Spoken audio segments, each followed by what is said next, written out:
Australia's decarbonisation journey, our partnerships, innovation, and steps toward a greener future. Now, as many of you must know, Western Australia is ideally placed to drive this change thanks to our vast natural resources, our strong economy, and our strong commitment for a greener future. I wanted to start this presentation with a video showing why Western Australia is truly like no other. Western Australia is truly like no other. From stunning beaches and clear blue skies to world-leading innovation, technology and research, Western Australia offers a welcoming and inclusive place. Small technical issue.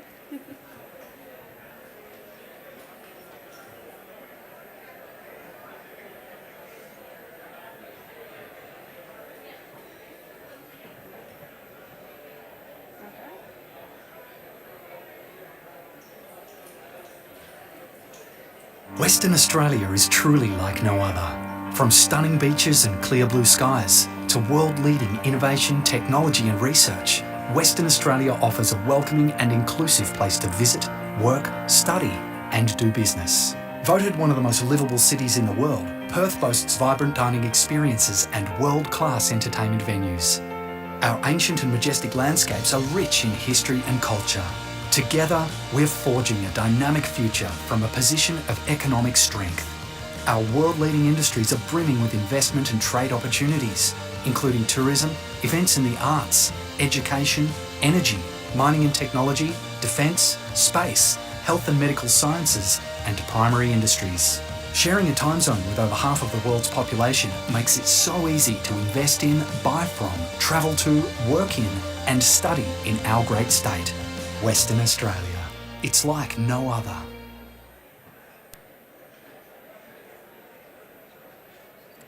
So, Western Australia is a global economic powerhouse. It is Australia's biggest state, covering 1/3 of the landmass. The region is home to 11% of the population, and Western Australia is what we call high-income, export-oriented economy. Our exports are worth more than $260 billion.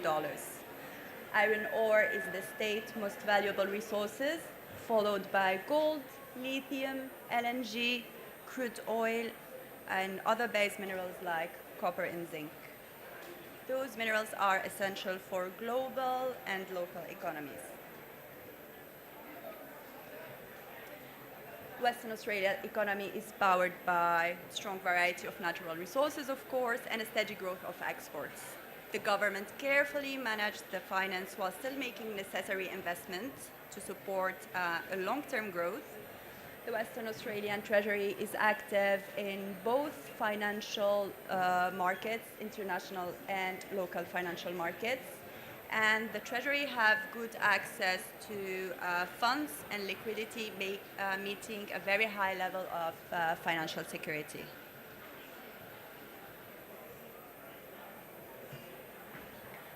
The Western Australian economy grew by 3.5% in 22-23 to reach $445 billion, which is the highest growth rate in 9 years. To put this into perspective, the Western Australian economy is similar in size to countries like Ireland or Singapore. This performance is expected to lead to a budget surplus of $3.7 billion thanks to a stronger local economy and high prices of iron ore. And despite significant spends on infrastructure, the budget debt is expected to decrease to $27.2 billion, which is $2.2 billion lower than the previous forecast. And moreover, the mid-year budget includes significant new spending on public sector wages, energy and water infrastructure, health and key community services. Western Australia's main exports highlights the state's natural resources strengths. Iron ore leads, followed by LNG and other petroleum, gold, alumina and bauxite, and we export many other products such as agriculture and seafood products. in addition to the natural resources, WA is rich in critical minerals that are essential for green energy technologies, and these includes lithium, cobalt, rare earth, nickel, manganese, and copper. All of those critical minerals are essential for the batteries for electric vehicles, renewable energy technologies such as solar panel and wind turbines, energy storage solution, and they are also used in the production of electronics.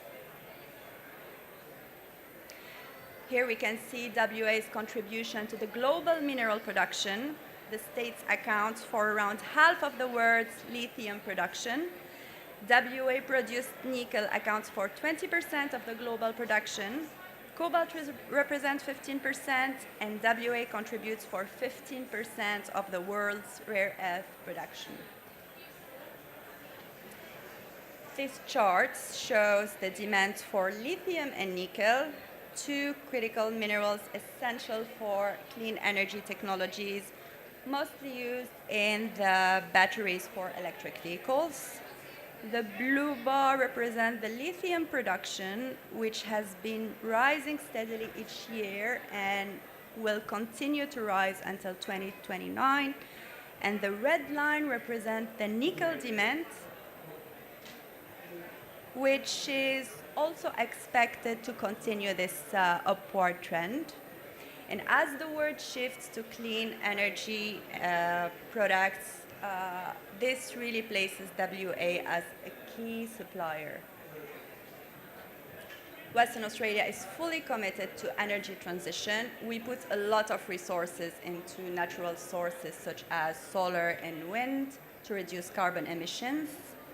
We're also developing infrastructure to support electric vehicles and other green technologies. And initiatives such as the College Transition Package or the Gordon Funds are also helping traditional energy regions move towards green energy, creating new jobs and supporting the local communities.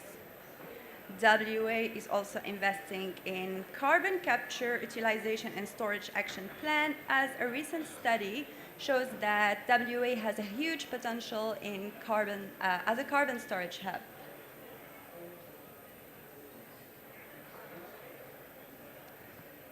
This shows Western Australia's strong foundation for renewable energy in infrastructure. Our wind capacity factor is up to 50%, making wind a very reliable energy source. And the Pilbara region receives an average of 2,350 kilowatt-hour per square meter, which is one of the highest in the world. And with 2.5 million square kilometers, WA is vast and energy rich, and we have 18 ports, 1,600 kilometers of gas pipeline, and 1,300 kilometers of coastline to support the trade and the energy projects. Western Australia is also leading the way in hydrogen projects with a strong backing from the federal and the local governments. Starting here with the Pilbara region, we can see the Pilbara Hydrogen Hub, who received a total of $140 million from the federal and the local governments.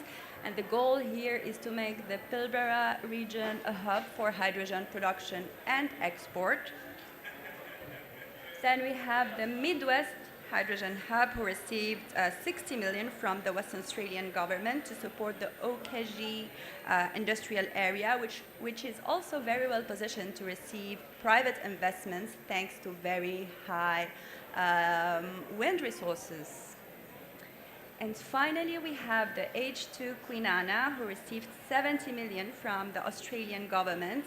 And this hub will help decarbonize existing industries and the Kwinana area. So altogether, those projects are expected to generate thousands of jobs and bring substantial economic values to the local communities in WA. Western Australia is also focusing on strategic industrial areas to drive the economic growth and to support clean energy projects. Those zones are being developed to attract technologies in mostly the hydrogen sector, the green technologies, and the mining sector. Here in the map, we can see some key zones, such as the Burrup and Ashburton strategic industrial areas in the Pilbara region, and also the Camerton strategic industrial area in the southwest.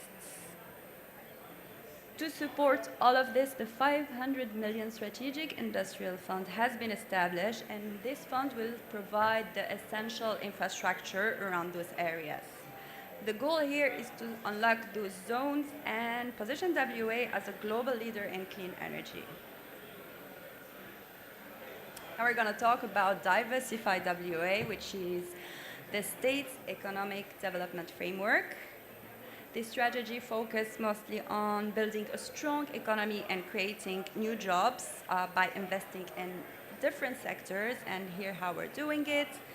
We're focusing on areas like energy, tourism, education, defense, mining, space, health, and agriculture. And these are industries where WA has unique strength and can grow internationally. We're working on specific projects to boost our economy, such as producing renewable hydrogen, expanding critical mineral processing, developing carbon capture technology, and supporting advanced manufacturing like making medical products and high-value food products. To support these goals, we are improving our infrastructure, encouraging and building a skilled workforce, and encouraging science and innovation technologies. Of course, we are making sure that environmental and social standards are always met. Now, how can Invest and Trade Western Australia support you? Invest and Trade Western Australia, or ITWA, acts as the front door of Western Australia for investors and exporters.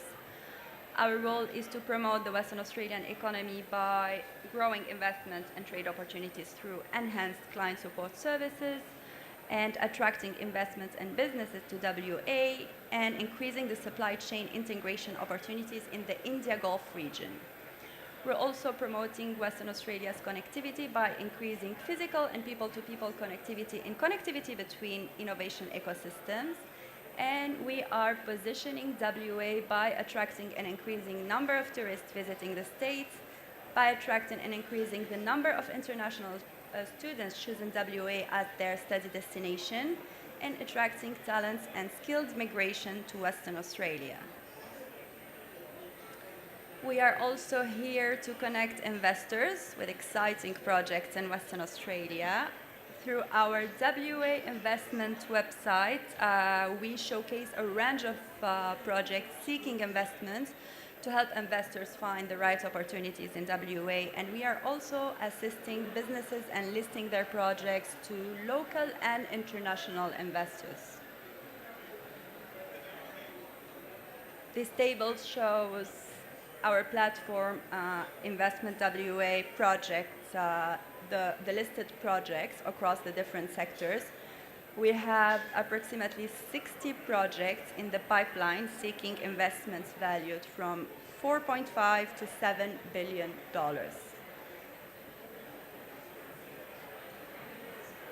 This map highlights our presence across the India Gulf region. We are present in key locations, Chennai, Mumbai, and Dubai. And through this network of local and international offices, our team is ready to help you navigate the investment and export ecosystem in Western Australia. I started this presentation with a video, and I wanted to end it with video. This one highlights the Australian Automation and Robotics Precinct, which is a world-class innovation hub and actually Australia's largest test and development site. And this project truly drives the advancement of zero emissions technologies in the region.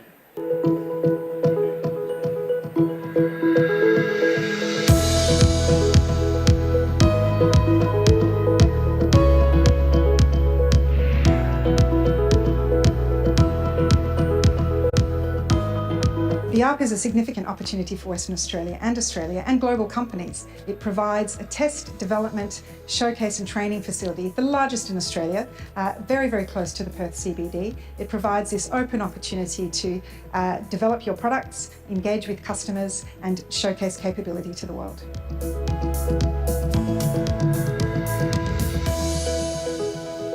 The app's really good for our business, mainly collaboration, understanding what others are doing, but getting access to multiple clients in one location to test, prove and challenge what we're doing and understand what would be even better if we did something else.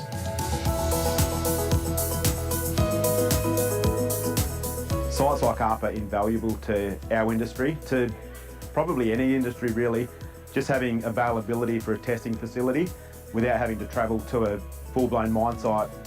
So we have users on site every day, from startups through to tier 1 mining operators. The future opportunity for robotics and automation in Australia is significant. We know that this technology is top of mind for most business executives, and we know that we're coming online with the first national robotics strategy.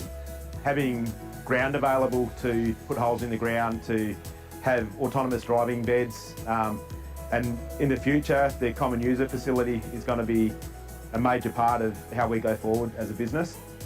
Yeah, a place like they are absolutely going to be massive. As technology evolves and changes and the speed of change, that we don't even know what's possible, and it's places like the ARP that'll help determine that.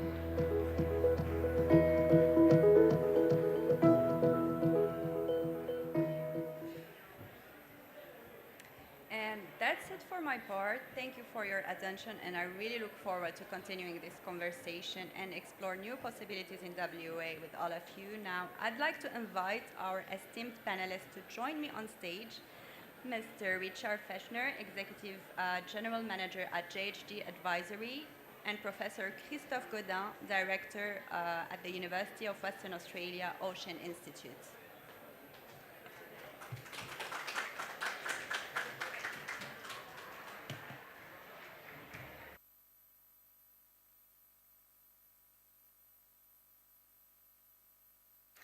So, I've just shared a brief overview about Western Australia's decarbonisation journey, and I'm keen to continue this conversation with both of you and to explore scalable solutions beyond Western Australia. So my next questions are for both of you, and maybe we can start with you, Richard. What are the opportunities Western Australia have in enhancing trade relations with international markets, specifically in the context of sustainable technologies? Thanks, Amira. I think Western Australia is the pinnacle of some of the opportunities that Australia has, and particularly thinking about its geographic location and the abundance of resources. And I think, combined with that curiosity that West Australia's businesses and Australian businesses have with research facilities and others, that curiosity is really powerful. There's a huge opportunity for Western Australia and some of the resources you spoke about with abundance of energy potential and natural resources there, to really think about the greening or the decarbonisation of existing product. We think about I think about the history of the world and going back to the history of civilization, and a lot of the locations of economic prosperity in the past has come from the location of cheap fuels being aligned with abundant natural materials. Whether it be at the start of why Manchester is what it is and where it has been, to other industrial places. So thinking about Western Australia and where it is geographically and what it's got. Not only is it ability to green the supply chain for existing products, but there's a lot of opportunity in hard-to-abate sectors. The world is searching for things like green cement, green iron, green aluminium, sustainable aviation fuels, biofuels, hydrogens, derivatives and such like. And I think that'll be the powerhouse for Western Australia and the Australian continent.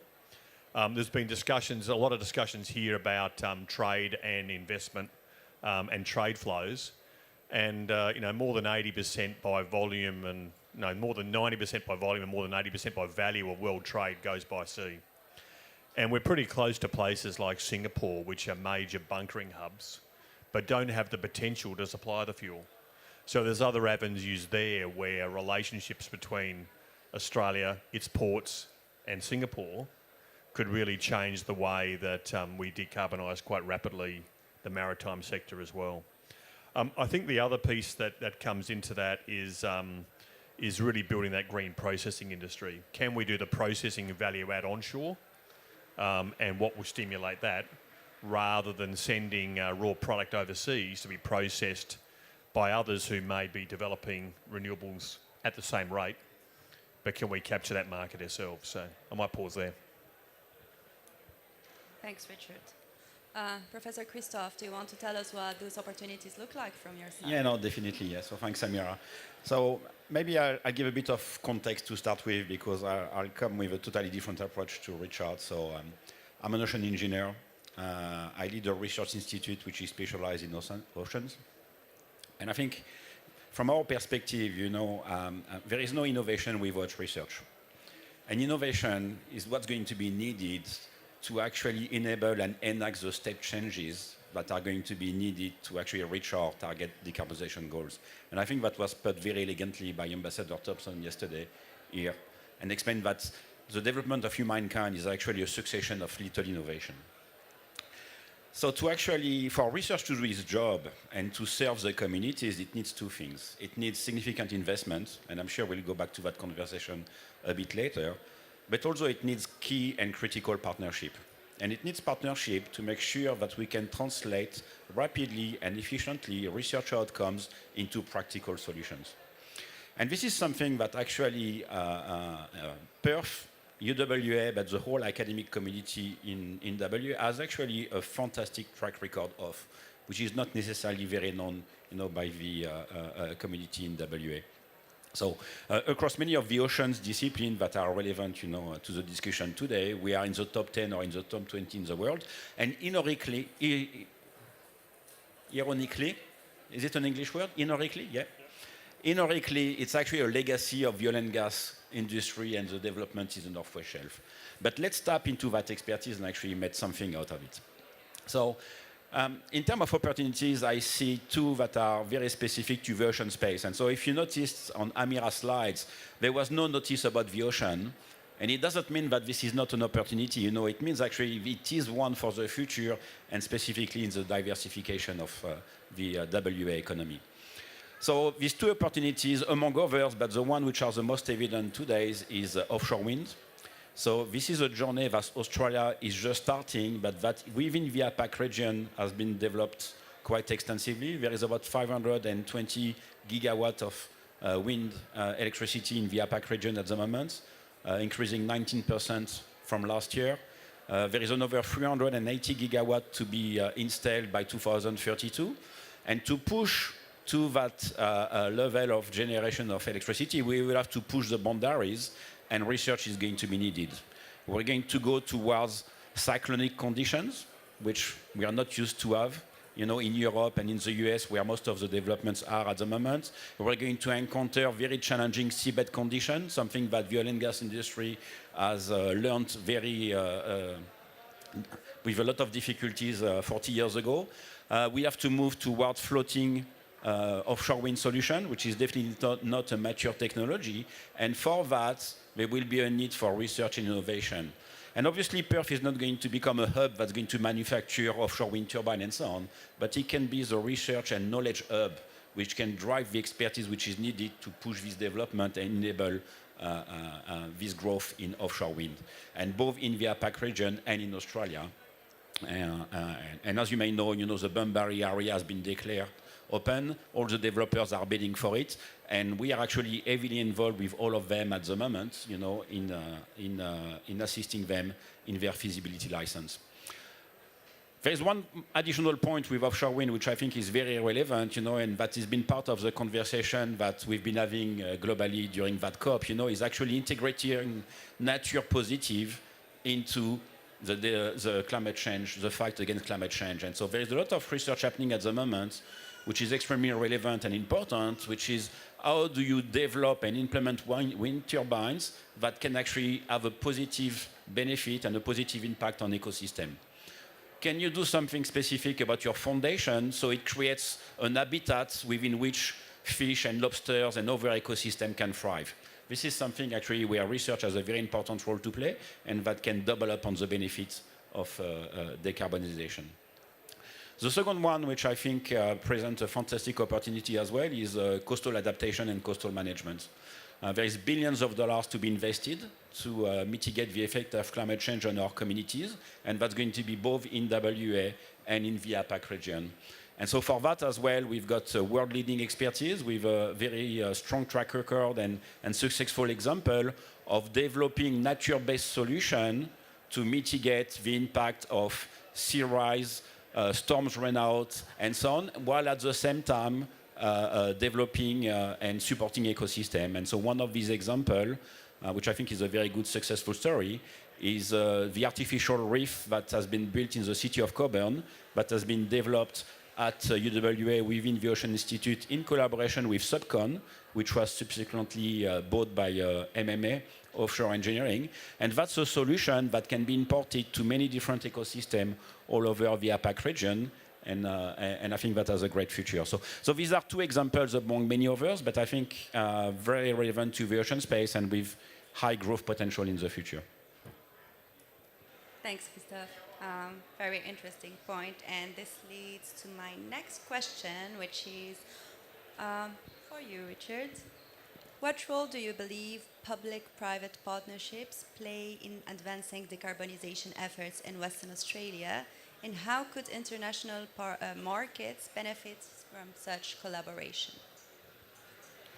Yeah, thanks. I think the need for supplementing, or the challenge is quite great, and the opportunity is even greater for building sustainable models for renewable energy and stimulating the economy. So it can't be done on the public purse only. So attracting private capital is absolutely necessary.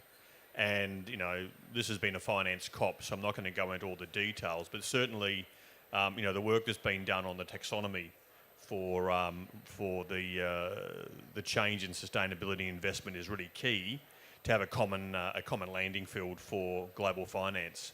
And, realising that the opportunities are global and finance is a global sector. So I think one of the gaps in the areas where private capital is really needed is in the stimulation of some new technologies and getting to scale. There's a role for government as well, because it's not a level playing field. And a lot of economies like Australia has been built on fossil fuel. And while it may not be a disincentive for investment in sustainable technologies and renewables, there's with the technology curve, we're probably at the 20 or 30% of a rapid rise in a J curve for cost reduction, and looking at things like solar panels, for every doubling of capacity, there's been a greater than 20% reduction in cost since 1976. And I think the numbers quoted are, there's been a reduction of 99.9% of the cost since they started. That curve has got to continue for other technologies, and it will need, without a carbon price, it will need subsidies from government, and it will need some, not PPP necessarily. I think there's a 4P that's been spoken about here at COP, which is more of a patient investor that comes in and will take a greater return. Some of the projects and areas that we're involved in early stage, founders' equity can only go so far in some cases. So building that comfort and having some government support in those areas is key to attract continued investment from the private sector and allow that scaling to occur more rapidly than it could occur otherwise. So I think there is that combination needed for government support, which can be quite patient and incentive-based, as well as attracting those returns and benefits for private sector investment early. Because when most of the pension funds and others want to come in, the hard work and the risk is done. So how do we create that risk-based funding in a stronger fashion to go fast? Because we're all getting impatient for that further development and for Australia and Western Australia to capture what it can in the world scale. Thanks, Richard. Christophe, what are your thoughts on this?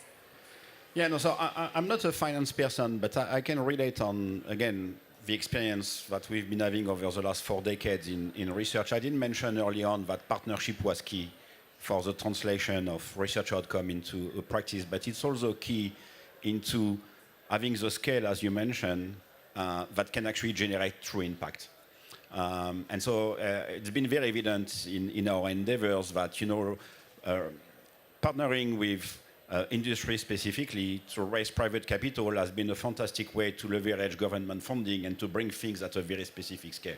And so these partnerships are critical, and specifically if you can put them into joint venture and so on. And so we've got multiple examples of that. But I think what is important when it comes to finance, and again, I want to make the case for research because I think this is critical, is that about 15 years ago, we were audited by KPMG, by one of our main industry partners, to understand the value of $1 put into research. And the number that came out of that were quite surprising even for us, but the return was about $60 to $70 on a $1 invested in research.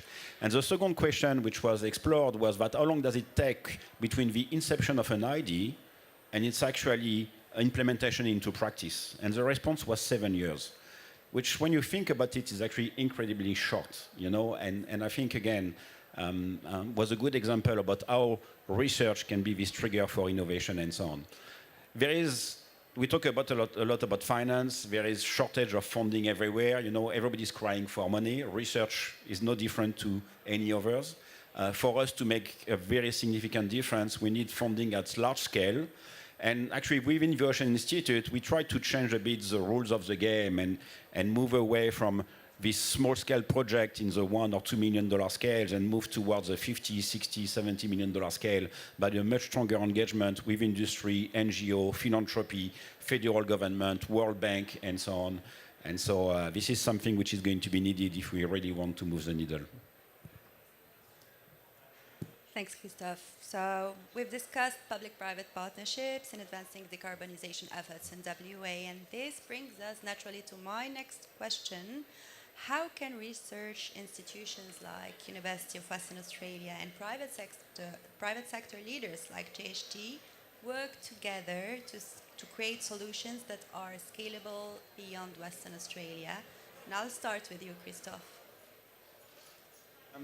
Something I don't know, I may be wrong, but sometimes I perceive that there's a bit some prejudice about how universities work and so on. So I want to reassure everybody. Universities can be very reactive, and we have actually a very broad spectrum of mechanisms to engage at many different scales. And again, we've got a track record about that. But maybe I'll exemplify that with something which I think is a very successful story, which is Ulu, that you may have heard about.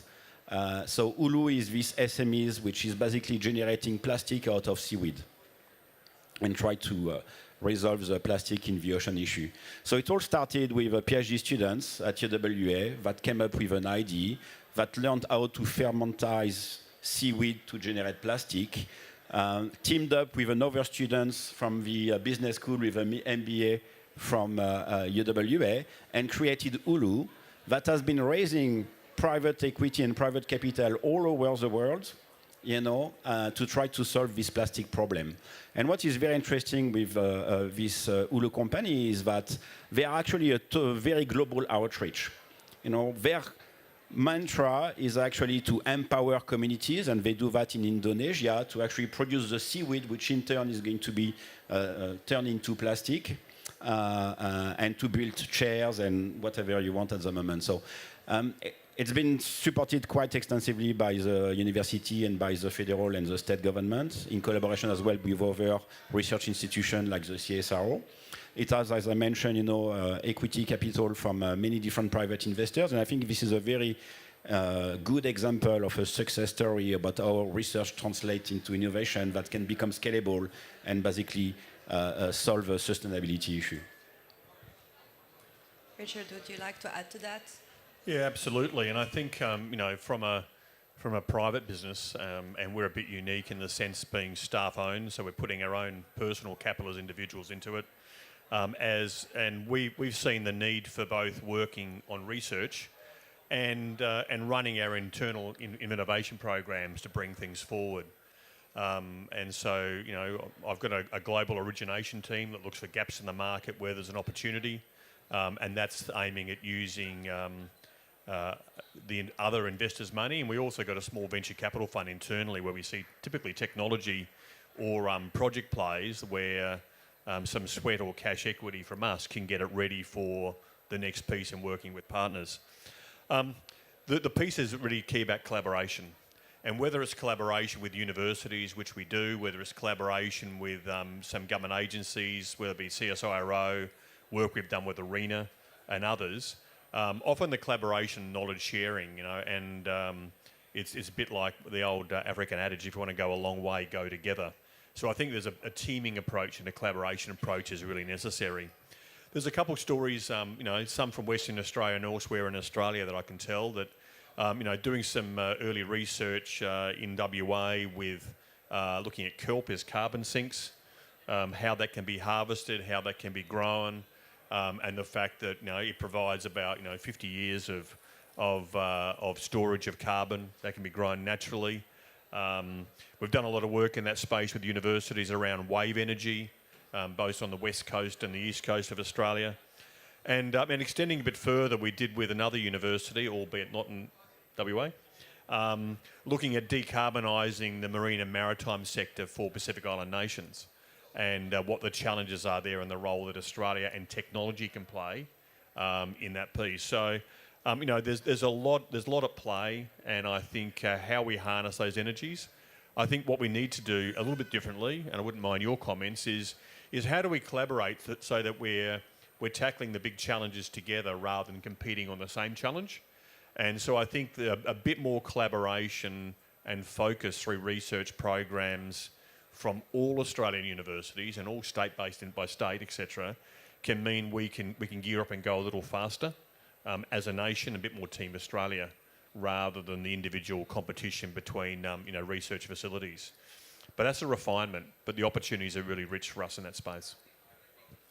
If I may add, I agree completely with Richard, and I think there is an additional element to that. It's the value of developing these partnerships on the long term, and not simply on an ad hoc or project basis and so on. And the most successful one has been very much the one that we've been nurturing from a very simple, start to something that grew into a major impact. And again, I may illustrate that with another example. So there's a company now which is called Aurora, which is a company which is specialized in cable stability for offshore wind.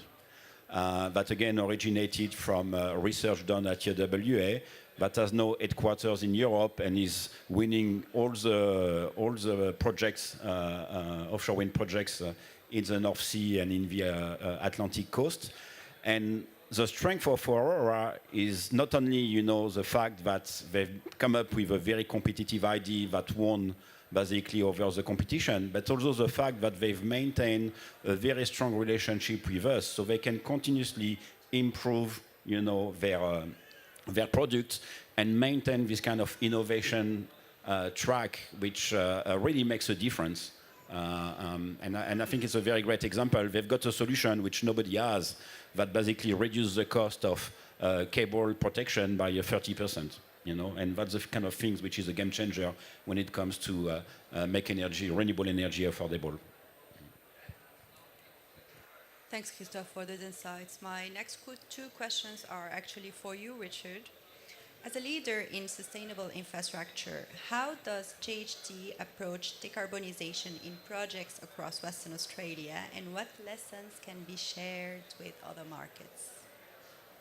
Yeah, well, I think that we approach it fairly holistically, and a bunch of years ago we produced for internal focus what we've called project selection guidelines, and making sure that we make a choice about where we put our energy, where we put our focus, and the sort of pursuits we have with clients. So it is very much a link to our purpose about leaving a lasting legacy in the communities where we work, live and serve, if you like. So, building on that, we've also then, all those things I spoke about, which all the origination projects we've worked on have been very much focused on decarbonisation in the energy sector.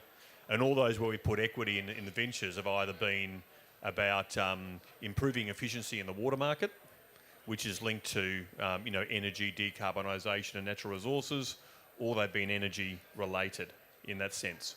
So we're driving a lot of our efforts into those. We obviously, in a lot of other industries, there's a strong focus on in improving sustainability of the transport sector, or affordability in public housing, or what it may be. But it's a real tenet of what we have there.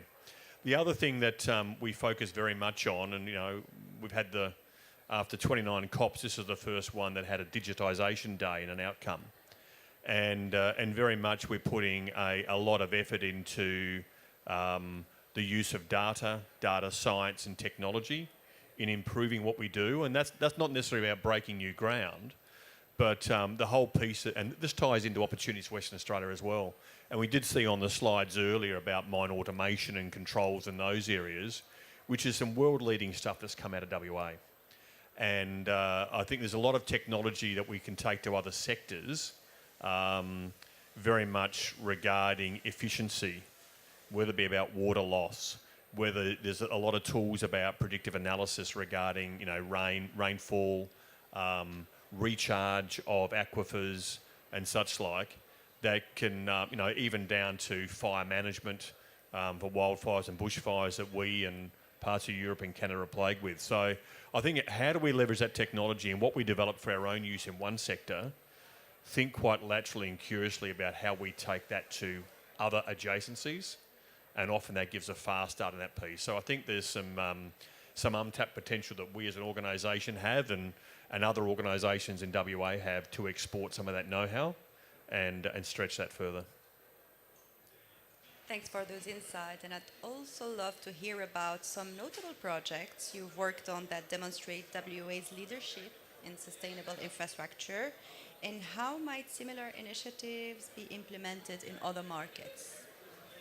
Yeah, well, as I mentioned, how do we seize the potential that, say, Western Australia has, and use that to export ideas, projects or products? So there's a few here, and I'll just remind myself as I look down, but and again, some of these are combined with others. So we did some work recently with the Minerals Research Institute of WA, and that was really looking at the green steel value chain and how you can build the knowledge of how to go about creating that, both in that sense, but the decarbonised steel, and what are the downstream opportunities from that. And if that is cracked and understood, then that can be taken to investments elsewhere. We did a lot of work early on, and this came from an origination idea we had 7-8 years ago, which was about hydrogen export. And the original work that landed in WA was funded by ARENA, and that developed the techno-economic models and how you can go about developing an export hydrogen facility. That information, because it was funded by the government, was for public use and etc. And that's led to both the Pilbara and the Kwinana hubs that you spoke about previously. So there's a piece there about yes, organisations want to get a return, but there's also a piece about how we develop something bigger than each of our parts. We've done a lot of work in WA as well with others on carbon capture, storage, sequestration, advanced oil recovery, and those sorts of areas that can green up existing or provide, in some of those cases, perhaps blue energy rather than green to develop markets. And a piece we did that with the Japanese, albeit in Victoria, about developing and export a hydrogen market through sequestration to grow the opportunity in country in Japan to build the demand, in which case you could come back and take greener resources into that. There's a couple others we've done with ARENA, which is WA based, which is really about biofuels and transport, and really developing the biofuel sector. That's domestic and export potential. And the last one is some work we've done in WA again regarding cement plant decarbonisation, decarbonised lime, and what that can be in that sense. There's a few others. One of the things we're currently exploring, and I won't talk too much detail, but the opportunity to develop some new trade and export facilities in the Collie region of WA, and that transition piece is something which we have front of mind, and taking some ideas there to develop something with investors at the moment. So I think there's a range of opportunities that come forward, and in all of those, there's a strong piece of collaboration, of research, and making something new to build something better in the economy as well. Thank you very much, Richard. So my next two question and final question are for you, Christophe. How do Western Australia's Marine and Ocean Research Institute support sustainable development, and what impact do they have on international partnerships? Thanks, Amira.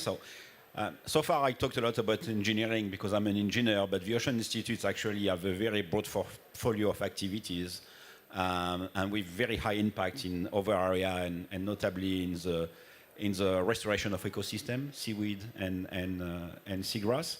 And so I'm fortunate enough to have actually the seaweed restoration team here with us. And I thought I would basically give the opportunity to Karen Filbert-Dexter to talk a bit more about the work we are doing on blue carbon and kelp restoration. Thanks. Yeah, so I think first off, just to position where we are in Western Australia, Australia has the largest blue carbon of any country in the world. And Western Australia has this amazing coastline. So our ocean is already drawing down carbon. We need to help it do that and make sure that it continues to do that in the future. Australia is also, especially Western Australia, we have what we call the Great Southern Reef. So these are the kelp forests that were already mentioned. This is the most biodiverse kelp forest on the planet. So 70% of some of the species found in this ecosystem are found nowhere else in the world. And when we're talking about innovating finance at this COP to meet the carbon crisis and also the biodiversity crisis, Western Australia is a really good place to start, and especially looking at our coastal zone. So what are we doing at the Oceans Institute? Well, we're trying to secure the kelp forests, which are these biodiverse ecosystems. And we're working with some environmental credit market mechanisms to innovate the financing of this.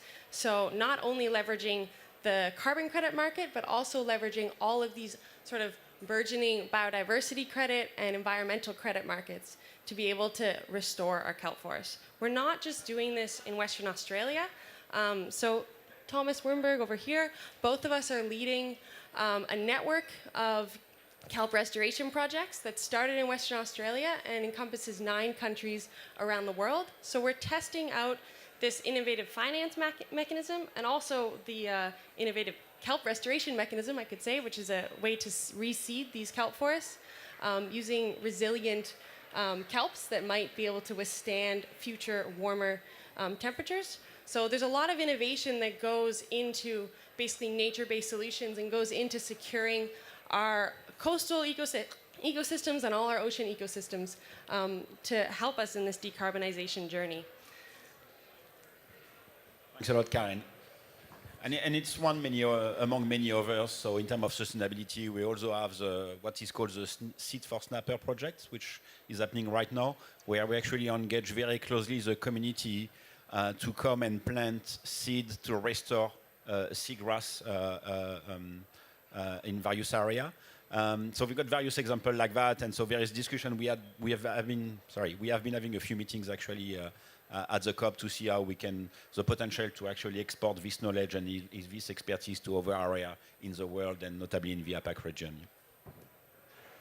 Thank you very much for those insights, and they raise an interesting question about how is the University of Western Australia Ocean Institute collaborating with international stakeholders to address environmental and economic challenges in the maritime industry, and what future opportunities do you see? So I'll take a very specific example, which again is on the engineering side. I sit within the Ocean Energy System Technical Committee for the International Energy Agency, where we kind of provide vision and strategy and direction for the whole ocean energy industry. Within that, we collaborate with various bodies, including Supergen, which is an ocean renewable energy hub in the UK. And with PACWave and the US Department of Energy in the US. And so one thing that we've been pushing forward very extensively in WA is the development of wave energy. And so you may not know, but WA has the best wave energy resources in the world. Torbay has by far the most energetic site in the world. And so we've been fighting very hard and against quite a lot of headwinds, to be honest, to try to support the development of wave energy. There have been several misconceptions and misinformation about the potential it has. About 3 weeks ago, we released a report funded by the Blue Economy Cooperative Research Center that demonstrates the potential of wave energy in Australia. And so, and wave is fantastic because it's an energy which is predictable, consistent, and persistent. And when you actually start to model, what the future energy mix is, you realize that wave can be an enabler for other renewable energy resources like solar and wind. Because when you don't have wind and when you don't have solar, you still have wave. And it provides basically that base load power which is necessary to improve the dispatchability for energy. And all of that has been demonstrated in the report that we released 3 weeks ago. And so alongside with that, we've been launching a project which is called the Albany Wave Energy Development Project. And so at the moment, we've got a wave energy converter in Albany in the water, in collaboration with the Blue Economy CRC and with aquaculture end users to understand how wave energy can potentially decarbonize their economy. And so the motivation for us is not to commercialize the technology here. It's simply to demonstrate the potential of wave energy, but also to try to establish Albany as a testing site, for the whole South Hemisphere. And I think it's been very successful because just as yesterday, we had confirmation that Motion, who is a wave energy developer based in Scotland, that has been winning actually European projects over the last few years and that has reached TRL 9, so full commercialization potential, wants to come and deploy with us in Albany as the first step in deploying Eastern North Wall Shelf to decarbonize the offshore infrastructure over there. So this is a very good example about how we leverage, our expertise and capabilities to actually attract investment and opportunities for overseas and have a very international outreach in what we are doing. Thank you, Christophe. And this marks the end of our panel discussion. I'd like to thank both of you for sharing your insights on Western Australia's decarbonisation journey. And it's clear that collaboration, innovation, and a strong commitment to protect and improve our environment are necessary for a low-carbon future. Thank you for the audience, and thank you for everyone also watching us on the live broadcast, and hope to see you soon in Western Australia. Thanks, Samira. Maybe if we could have a group picture of the Western Australia crew.